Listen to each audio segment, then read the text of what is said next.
મારું પંકજ મકવાણા. આજે મહાનગરપાલિકા દ્વારા જે દબાણ કરવામાં આવ્યું છે, વેપારી દુકાનોમાં સામાન લઈ જઈને ચક્કાજામ કર્યું, શું કહેશો? આજે મહાનગરપાલિકાના માણસો આવીને સાહેબો આવી અને દુકાનની હદમાં હતો એ માલ લઈ ગયા છે. એ એને નડે છે. અમને અગાઉ કહી ગયા હતા કે ભાઈ આ તમે ઓટા ઉપર રાખો ને ઓટાથી બહાર હશે તો અમે લઈ જાશું. બરાબર, ઓટા ઉપર હતો, શટરમાં ટીંગાતો હતો, દુકાનની અંદર હતો, એ માલે ભરી ગયા છે. તો આમાં સમજવાનું શું અમારે લોકોને?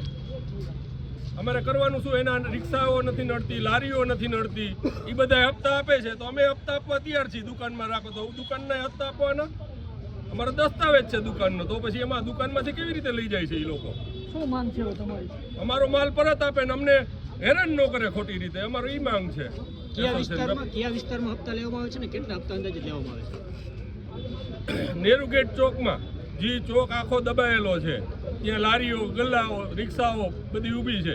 ત્યાં એને કોઈ જાતનું ટ્રાફિક નડતું નથી, ત્યાં એને કોઈ વાંધો નથી. અહીંયા હપ્તા દે છે એટલે એને કોઈ બોલતું નથી. કયું તંત્ર એ હપ્તા લે છે?